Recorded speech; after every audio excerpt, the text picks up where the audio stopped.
semana, Maria Madalena foi ao sepulcro de madrugada, sendo ainda escuro, e viu a pedra tirada do sepulcro.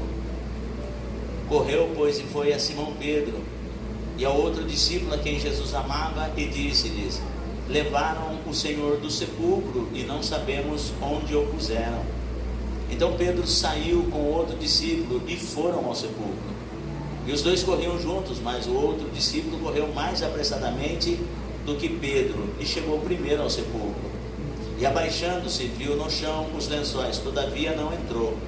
Chegou, pois, Simão Pedro, que o seguia, e entrou no sepulcro e viu no chão os lençóis, e que o lenço que tinha estado sobre a sua cabeça não estava com os lençóis, mas enrolado num lugar à parte. Então entrou também o outro discípulo, que chegara primeiro ao sepulcro, e viu e creu, porque ainda não sabiam a Escritura, que diz que era necessário que ressuscitasse dos mortos. Tornaram, pois, os discípulos para casa. Amém, igreja? Amém. Os irmãos podem se assentar, por gentileza. Se você puder desocupar as suas mãos, dá uma linda salva de palmas para o Senhor Jesus.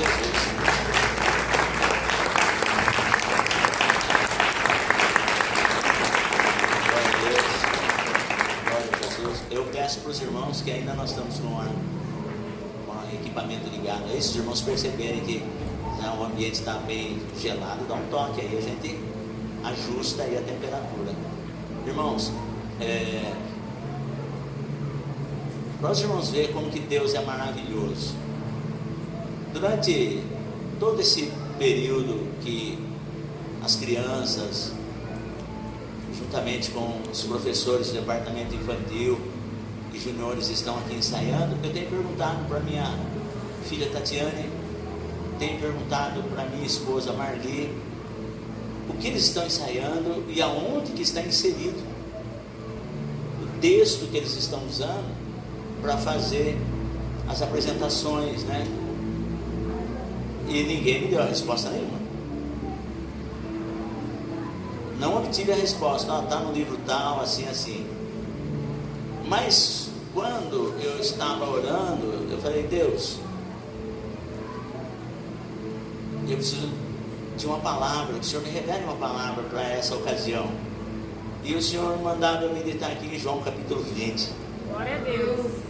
É justamente o texto que eles escolheram para fazer essa apresentação em comemoração à Páscoa. E quando eu estava ali, eu vendo a Maria Madalena abrir a Bíblia em João 20, eu falei: olha que coisa linda com que Deus trabalha, né?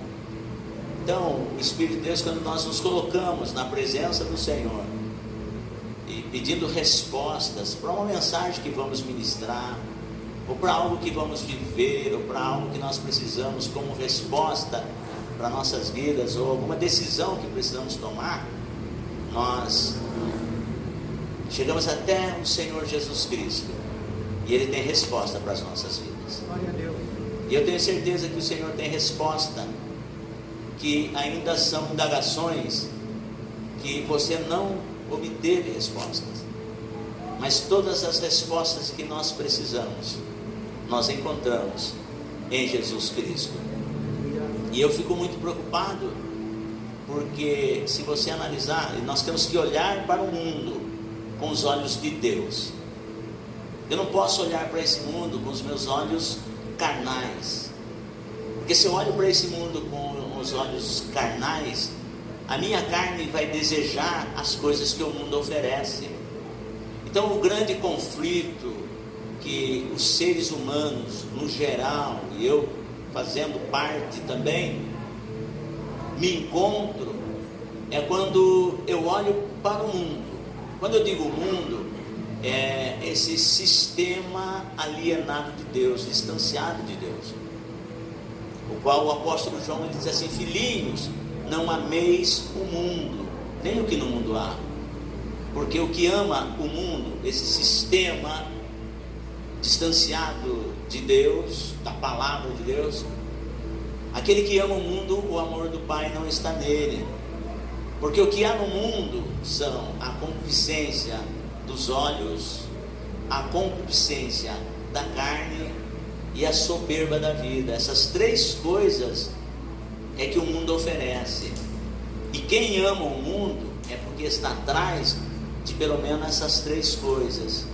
E o apóstolo João vai dizer assim que as coisas do mundo e o mundo passa, mas aquele que faz a vontade de Deus permanece para sempre.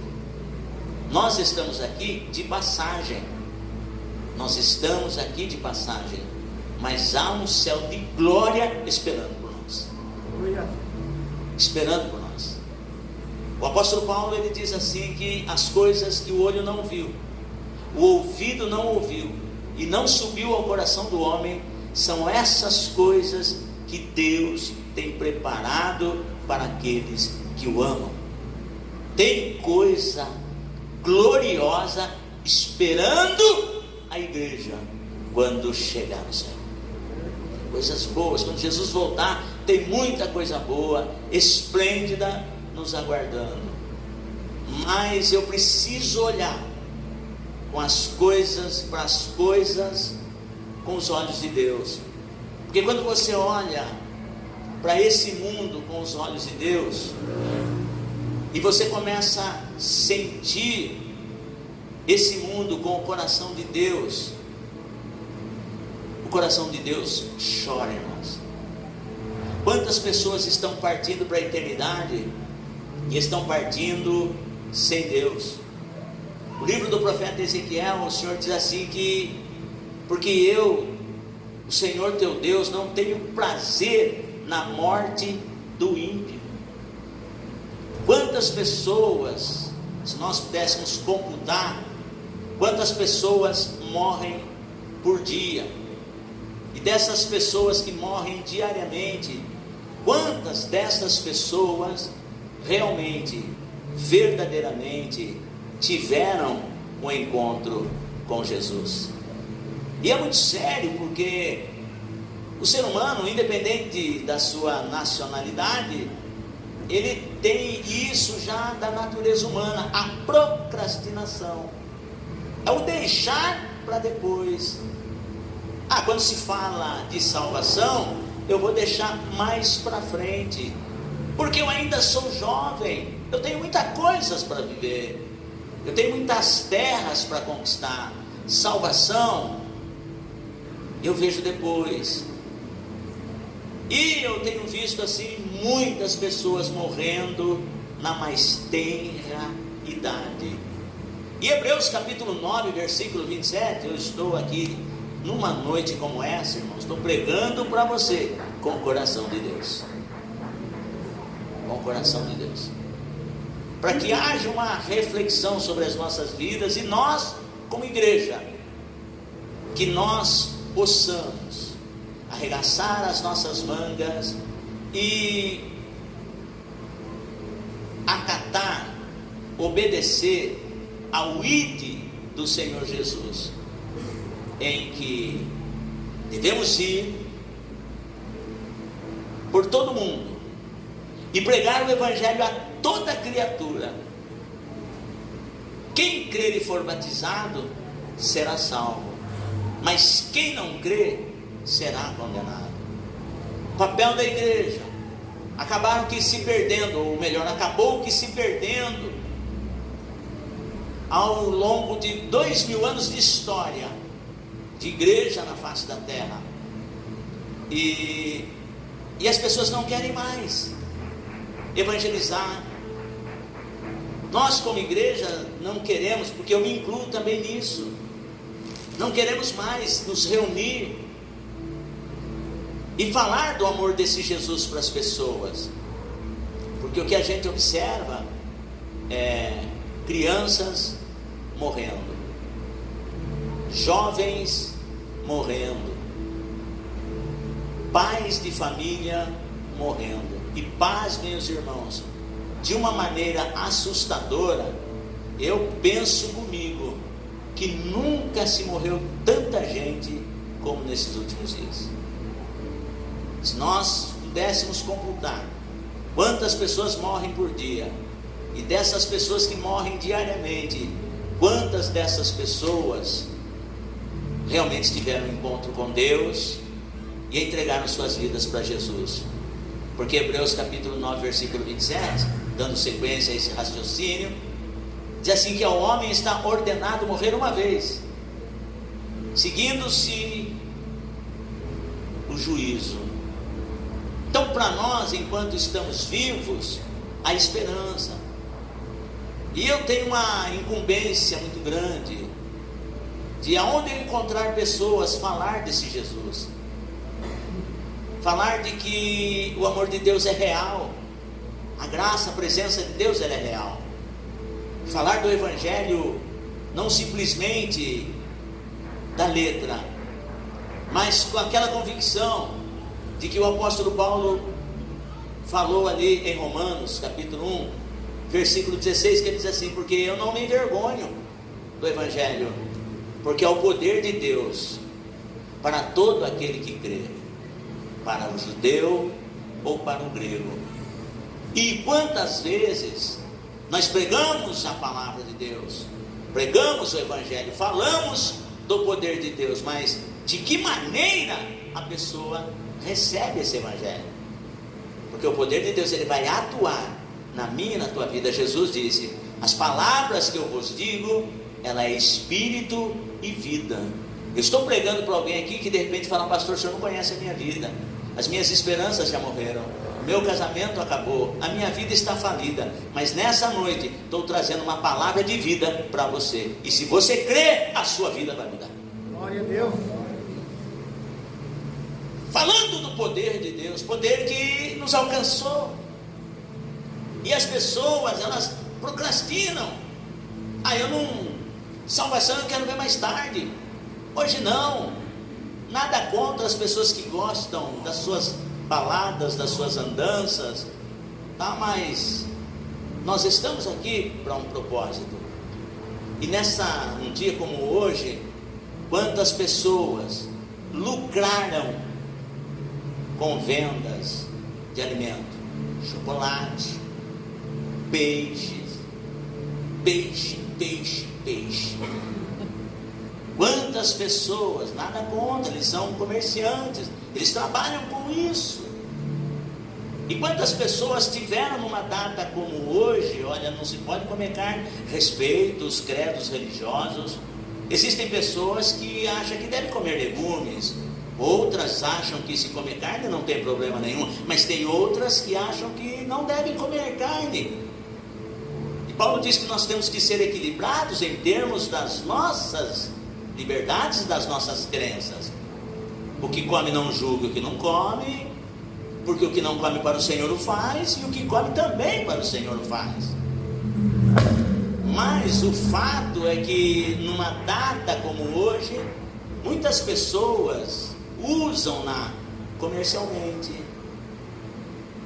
para vender os seus produtos, supermercados, e os pais comprando para os filhos os tais ovos de Páscoa, e assim vai, e as empresas estão lucrando, e as crianças estão achando que realmente aquele ovo de chocolate é realmente o ovo de Páscoa, e assim vai indo. E quando tem muitos pais, graças a Deus aqui não, porque nós ensinamos as nossas crianças, já até chama a atenção dos pais que venham e participem juntamente com o pastor Salustriano da Escola Bíblica Dominical, e as crianças, elas participam lá em cima também com os professores de educação infantil, EBD infantil.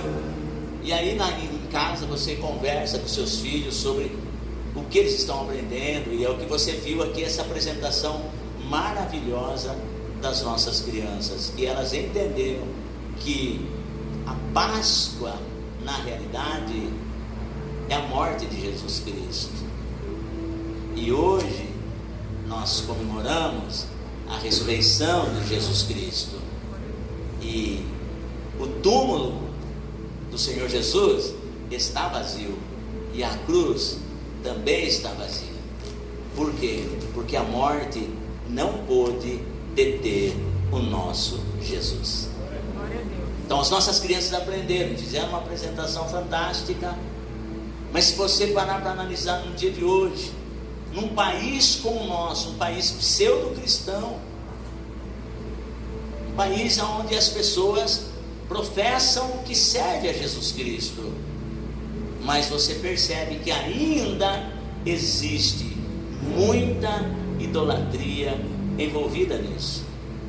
Por isso nós precisamos olhar para esse mundo com os olhos de Deus e sentir para esse mundo, ou sentir por esse mundo o que Deus sente. Porque quando nós pararmos e analisarmos dessa forma, eu acredito que, eu não vou chamar de comodismo, mas preocupação secundária. Porque houve um tempo que a igreja primitiva, ela tinha a evangelização como uma preocupação primária, uma prioridade, a evangelização. Hoje não. Hoje, em muitos lugares, nem se fala em evangelização. E é muito sério, porque Jesus está voltando. E aí quando você pega o texto aqui, você observa, quando se fala em ressurreição, é um termo até que vago, porque não se entra no âmbito dessa questão, desse tema. Falamos em ressurreição, Jesus ressuscitou. Jesus veio ao mundo. E pronto. Ou ponto. E é o momento de nós fazermos a nossa reflexão. Uma noite como essa, num dia que nós passamos, juntamente com a nossa família, os irmãos que estiveram aqui comigo no domingo, na manhã da escola bíblica, eu estou amando. Por quê? Porque eu entendi, desde que eu me converti, que o domingo não é meu, o domingo é do Senhor. E a prova está aqui no capítulo 20. O domingo não é meu. Eu não posso me dar ao luxo de desfrutar de algo que não é meu. Eu não posso. Então aí quando você começa a entender, passamos esse dia na companhia de irmãos e irmãs, os domésticos da fé, depois fomos para a nossa casa, almoçamos e nos preparamos para estarmos aqui agora à noite. Mas durante esse dia, essa semana, eu acredito que houve uma reflexão. O que essa semana, de quinta, sexta, sábado e hoje, o que isso significa para nós cristãos? O que significa para nós cristãos? Porque foi algo que mudou a minha vida há 28 anos, que não tínhamos perspectiva, minha família e eu, e assim outras pessoas da minha família, que as coisas mudaram depois que tiveram um encontro com o Senhor Jesus. Mas é importante que nós venhamos a refletir com os nossos filhos, com os nossos netos, com os nossos irmãos de congregação, o que é que nós estamos comemorando? Pois bem, e eu resumo aqui, colocando um título nessa mensagem: Jesus, os seus propósitos, para ficar fácil a sua compreensão. Jesus, os seus propósitos. Então, qual o propósito da vinda de Jesus? O propósito da vinda de Jesus é tornar-nos filhos de Deus. Olha, então Deus não faz nada que não tenha propósito. Então reflita nisso. O propósito de Jesus vir ao mundo é tornar-nos filhos de Deus. Tornar-nos filhos de Deus. Ele se despiu da sua glória. Você vai encontrar essa referência lá em Filipenses, por exemplo, no capítulo 2. Mas se você pegar, por exemplo, o Evangelho de João, no capítulo 1, que João apresenta Jesus como o Verbo encarnado de Deus. No princípio era o Verbo, e o Verbo era Deus, e o Verbo estava com Deus. João. Mas o versículo 11 e 12, ele falando do Verbo encarnado de Deus, ele diz assim, que veio para o que era seu. Esse veio para o que era seu, Jesus veio para o povo judeu. E os irmãos entendem que o cristianismo, ele é advindo do judaísmo. Então João diz assim, veio para o que era seu, ou seja, o povo judeu. Mas os seus não o receberam. Mas a todos, judeu e não judeu, ou gentios, como queiram, ou estrangeiros, como queiram, mas a todos quantos o receberam, deu-lhes o poder, olha só, deu-lhes o poder de serem feitos filhos de Deus, a saber, aos que creem no seu nome. Quantos creem em Jesus aqui nessa noite? Eu quero que você aponte o dedo para o irmão que está do seu lado e diga assim: você é filho de Deus. Você é filha de Deus. Então você pode cantar: eu não sou mais escravo do medo, eu sou filho de Deus. Cante mais uma vez: eu não sou mais escravo do medo, eu sou filho de Deus. Amém? Então o propósito de Jesus vir ao mundo é tornar-nos filhos de Deus. Então precisamos refletir para chegarmos na ressurreição. E aí você percebe o que? O propósito de Jesus também. Qual foi o propósito que ele encontrou no seu ministério? Jesus teve o ministério, eu acredito assim, mais curto da história. Ministério mais curto. O ministério de Jesus durou 3 anos e meio. 3 anos e meio. Jesus preparou-se 30 anos para ter um ministério de 3 anos e meio. Eu estou pregando para pessoas que Deus tem ministério com você na terra. E você já tem se preparado? Ou está se preparando? Quanto tempo durará o teu ministério? Ah, pastor, sabe que eu não parei para pensar ainda? Se prepara. Amós 4,12. Prepara-te, ó Israel, para encontrares com o Senhor teu Deus. Escute. Jesus preparou 30 anos para o seu ministério de 3 anos e meio. Mas qual ou quais eram os propósitos de Jesus no seu ministério? Essa resposta você encontra em Lucas, capítulo de número 4. Olha só. Capítulo 4 do Evangelho de Lucas. Vai dizer assim, ó, rapidamente. Então, versículo 14, capítulo 4. Então, pela virtude do Espírito, voltou Jesus para a Galiléia, e a sua fama correu por todas as terras em derredor, e ensinava nas suas sinagogas, e por todos era louvado. E chegando a Nazaré, onde fora criado, entrou num dia de sábado, segundo o seu costume, na sinagoga, e levantou-se para ler. E foi-lhe dado o livro do profeta Isaías. Repita comigo: e foi-lhe dado o livro do profeta Isaías. Escute. E quando abriu o livro, achou o lugar em que estava escrito: o Espírito do Senhor é sobre mim. Isaías escreveu 700 anos, algo da parte de Deus que ele não estava entendendo nada. Agora 700 anos depois, entra um jovem de 30 anos numa das sinagogas lá em Nazaré e abre a profecia de Isaías no capítulo 61.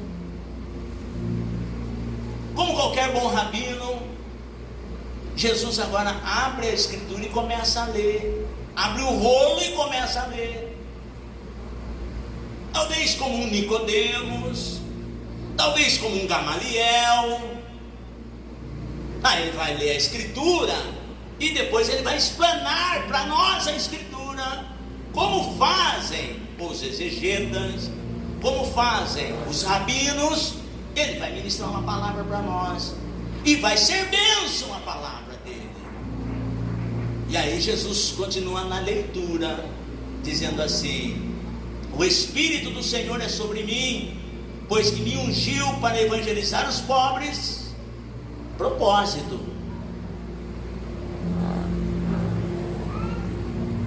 enviou-me a curar os quebrantados do coração, a apregoar liberdade aos cativos, a dar vistas aos cegos, a pôr em liberdade os oprimidos, a anunciar o ano aceitável do Senhor. Pergunta, para não fugir do raciocínio: quais eram os propósitos do ministério de Jesus? Isaías profetizou lá atrás. E Jesus agora lendo, as pessoas na sinagoga estavam esperando a interpretação desse texto, crendo que Jesus era um rabino qualquer, ainda que fosse muito sábio, mas era simplesmente um rabino. E Jesus agora, cerrando o livro e tornando a dá-lo ao ministro, assentou-se, e os olhos de todos na sinagoga estavam fixos nele, todo mundo esperando a palavra que já foi lida, agora precisa ser explanada. E eu chamo a atenção dos irmãos: ame a palavra, dê prioridade à palavra. Louvar a Deus é muito bom, apresentar nas oportunidades é excelente, mas quando os irmãos fazem o que os irmãos estão fazendo aqui, prestando atenção na palavra de Deus, Paulo diz em Romanos 10:17: de sorte que a fé vem pelo ouvir, e ouvir pela palavra de Deus. Deus tem bênção para os ouvintes da sua palavra, mas mais bênção ainda é para os que guardam e praticam a sua palavra. Escute. E aí, os olhos de todos na sinagoga, versículo 20, estavam fitos nele. Então começou a dizer-lhe: hoje se cumpriu esta escritura em vossos ouvidos. Quando Jesus estava dando a interpretação que Isaías estava falando a respeito dele e o propósito do seu ministério, as pessoas começaram a não receber a sua palavra, a ponto de que primeiro começaram a louvar Jesus pela sabedoria, mas depois começaram a ficar raivosos, começaram a ficar nervosos, a ponto de expulsar Jesus de Nazaré. E aí Jesus saiu do meio e foi embora. Mas a questão é, quando a palavra de Deus ela é pregada, é pregado o poder de Deus, mas como nós recebemos essa palavra. Então eu venho aqui nessa noite dizer para você que o propósito ministerial de Jesus é trazer cura, é trazer libertação, é trazer salvação. Eu não sei como está a sua vida hoje, mas hoje é tempo de decisão. Esse ano em que Deus preparou para você é o ano aceitável da sua salvação em Cristo Jesus, pois Jesus vai mudar a tua vida. Propósito, falei do ministério de Jesus. Agora, e da morte de Jesus? Porque ele veio para nos tornar filhos de Deus. Ele iniciou o seu ministério, chamou 12 discípulos, codenominou-os de apóstolos, instruiu-os para que acompanhassem no seu ministério de 3 anos, preparado 30 anos para uma atuação de 3 anos e meio. Mas quando Jesus estava com seus discípulos, ele dizia assim: nós vamos para Jerusalém, e lá vão matar o Filho do Homem, mas ao terceiro dia ele ressuscitará. E aí, mas Jesus morrer assim como Pedro, que era um dos discípulos, ele quis afastar Jesus da cruz. Porque quando Jesus falou: nós vamos para Jerusalém, e lá o Filho do Homem será entregue nas mãos dos malfeitores, zombarão dele, cuspirão nele, escarnecerão dele, pendurar-lhe-ão numa cruz, matarão mas ao terceiro dia ele ressuscitará. Quando Jesus disse isso no meio dos seus discípulos, Pedro agora toma Jesus, leva de canto e começa a repreendê-lo, fala: Senhor, de maneira nenhuma vai te acontecer isso. Então Pedro quis afastar Jesus da cruz, mas Jesus olha e via que não era Pedro, que o adversário estava usando a boca de Pedro naquele momento ali. Ô Senhor, tem misericórdia de ti, de maneira nenhuma te acontecerá isso. Jesus olha para Pedro e diz assim, repreendendo: para trás de mim, Satanás, que me serve de escândalos, porque não conhece as coisas de Deus, somente as coisas dos homens. Mas qual era o propósito da morte de Jesus? Você vai entender o porquê João o Batista, quando ele estava ministrando o batismo de arrependimento, e a Bíblia diz que Jesus estava vindo de encontro com João Batista para ser batizado por ele. E João muitas das vezes até relutou, falou: olha, eu que careço de ser batizado por ti, vem tu a mim. E Jesus fala: não, mas convém cumprir toda a Escritura. Mas quando João Batista, ele via Jesus se aproximando dele, estou falando de propósito da morte. Jesus não morreu assim aleatoriamente, ou porque ele quis bancar o herói. Como nós precisamos tomar muito cuidado com certas músicas seculares aí, que na época, né, tinha-se determinada música que o cara falava que ele não queria ser besta, dar uma de herói, mas ele estava se referindo, zombando do sacrifício feito por Jesus na cruz. Então, qual era o propósito? Tinha propósito na morte de Jesus. João capítulo 1, versículo 29, João Batista diz assim, no dia seguinte, João viu Jesus, que vinha para ele e disse: eis aqui o Cordeiro de Deus, que tira o pecado do mundo.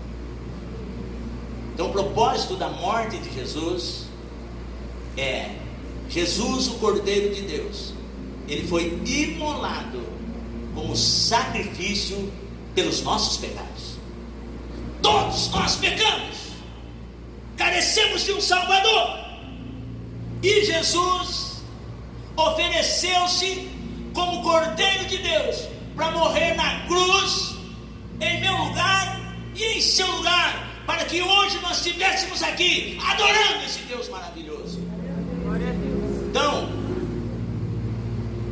o apóstolo Paulo, na primeira epístola aos Coríntios, ele vai dizer assim, no capítulo 15, versículo 3: porque primeiramente vos entreguei o que também recebi. O apóstolo Paulo, ele teve a revelação nítida e clara dos propósitos de Jesus Cristo. E ele disse assim: eu não recebi o evangelho de homem algum, por homem algum, mas eu recebi do próprio Senhor Jesus. Então o que eu estou entregando para vocês é o que eu recebi do próprio Senhor Jesus. Aí as pessoas: Paulo, o que é que você recebeu? Ele diz assim: porque primeiramente vos entreguei o que também recebi, que Cristo morreu por nossos pecados, segundo as Escrituras. Então a razão, o que levou Jesus à morte, foram os nossos pecados, foram os meus e os teus pecados. Então, talvez eu esteja pregando para alguém que o diabo tenha acusado a tua mente, dizendo que para você não tem mais solução, dizendo que para você não tem mais salvação, porque você pecou um grande pecado. Mas eu venho aqui na autoridade do Espírito Santo para dizer para você que para um grande pecador há um grande Salvador, Jesus Cristo de Nazaré, e Ele está aqui nesta noite. Se você quiser, pode aplaudir o nome de Jesus, é para Ele. Jesus Cristo morreu pelos nossos pecados. E aí, qual o propósito? De todos os propósitos, eu vou citar um, porque quando eu falei que Jesus, o propósito da morte, mas também a ressurreição de Jesus teve seus propósitos. 20 horas e 43 minutos. Quais eram os propósitos da ressurreição de Jesus? E é nisso que está a nossa bênção. Tá, eu vou citar apenas um. Porque se a vida de Jesus tinha como propósito tornar-nos filhos, se o ministério de Jesus tinha como propósito curar, libertar, salvar, dar vida e vida com abundância, a morte de Cristo também tinha propósito.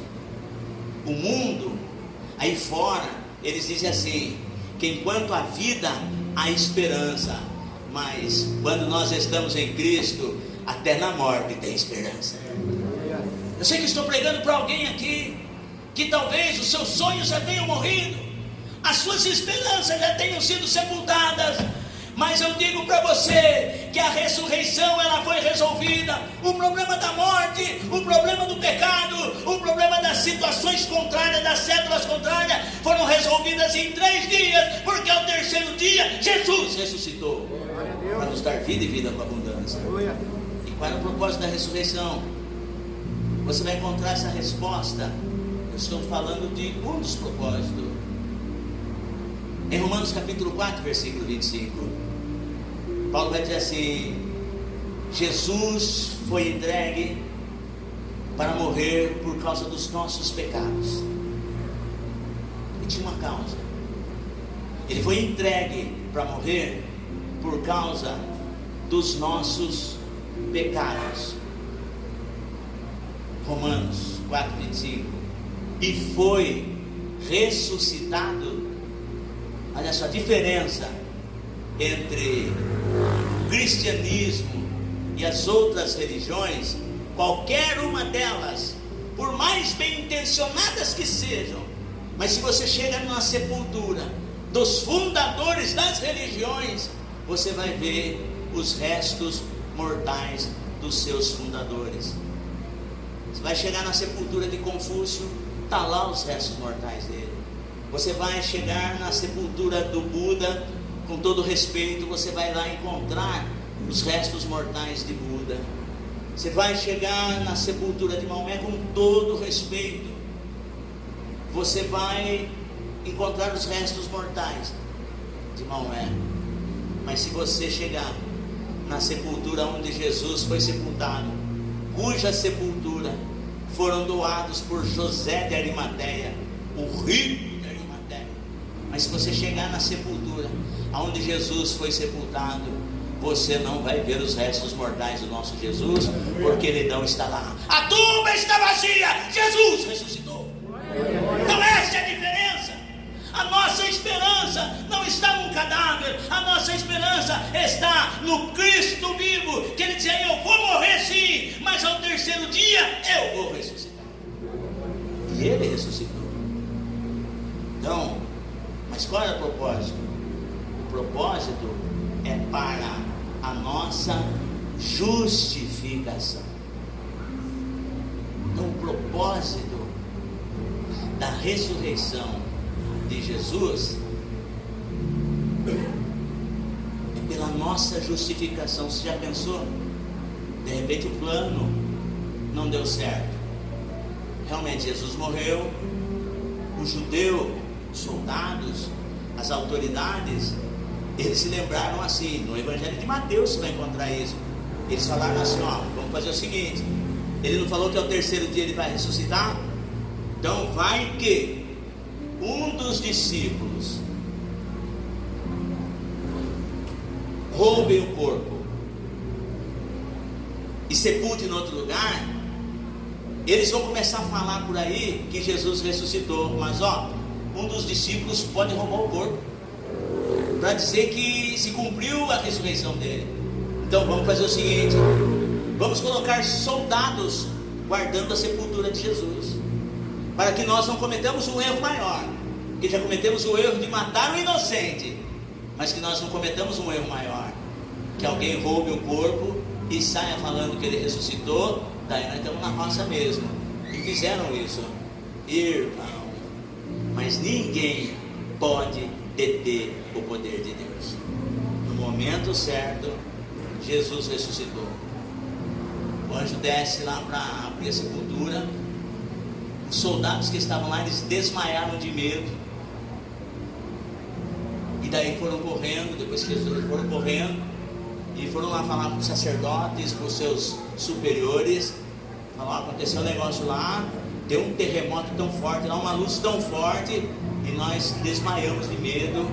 E aí eu acredito que eles falaram: você vai encontrar em Mateus isso aí, né? E aí, mas o que aconteceu? O que mais que vocês viram? Nós não vimos mais nada. De repente, a sepultura aberta e o corpo do homem não estava mais lá. E o corpo do homem não estava mais lá dentro. Uma luz tão forte. Aí as autoridades falaram assim: mas vocês fiquem quietos, não saiam falando para ninguém que Jesus ressuscitou. Vocês guardem isso para vocês. E deu uma boa grana, deu uma boa quantia de dinheiro para aqueles soldados, para que eles não falassem a verdade acerca da ressurreição. Porque se falassem, as outras pessoas iam acreditar. Olha o coração endurecido. Não falem para ninguém que Jesus ressuscitou. E deram uma soma grande de dinheiro para eles, eles ficaram na deles. E aí quando perguntaram: e daí?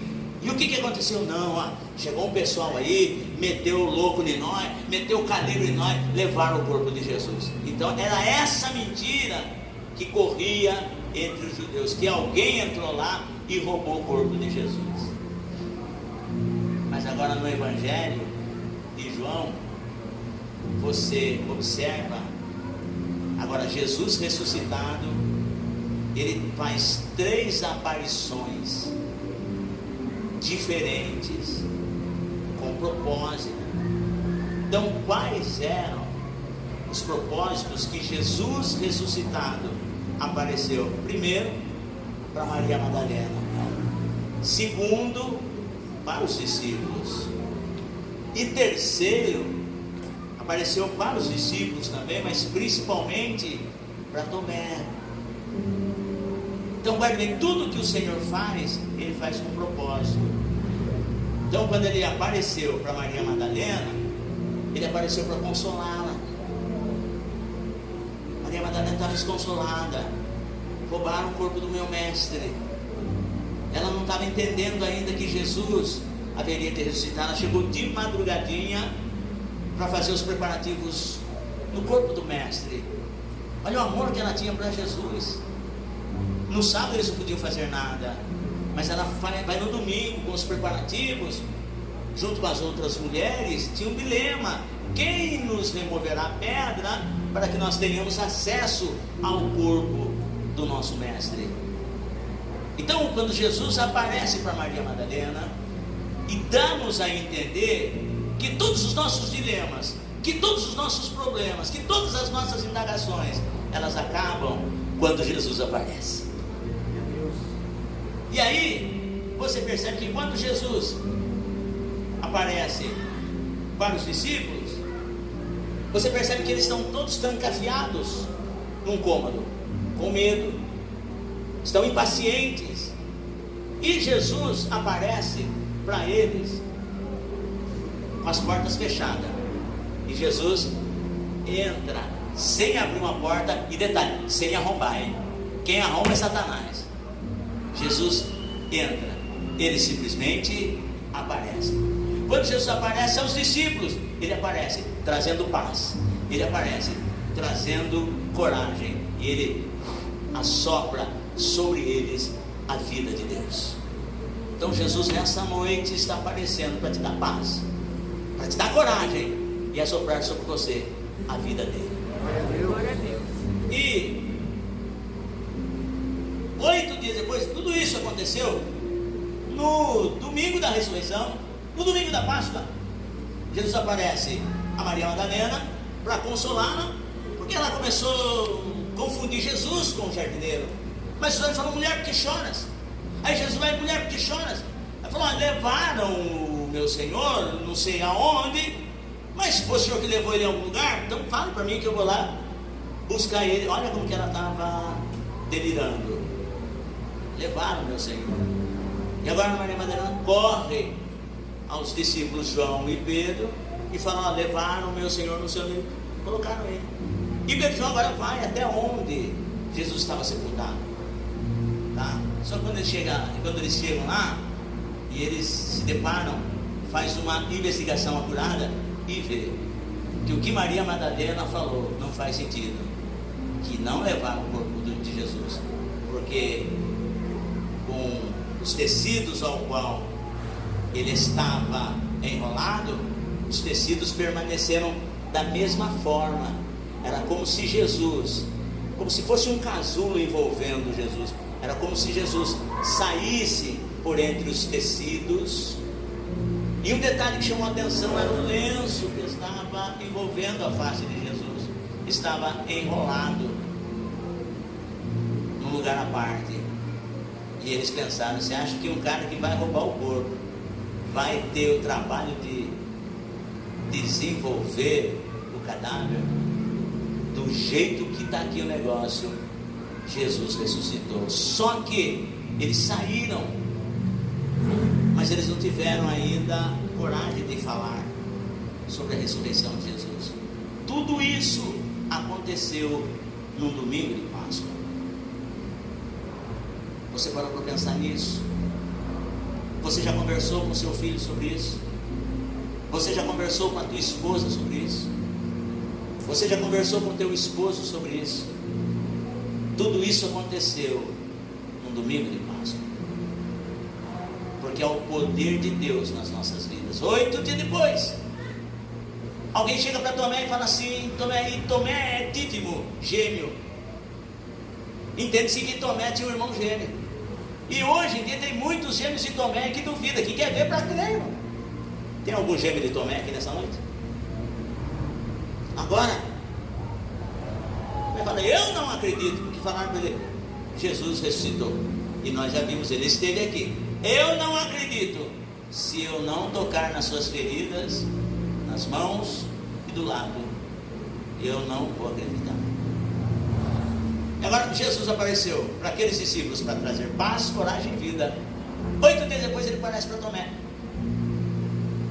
Tomé, nada pode impedir o meu poder de atuar.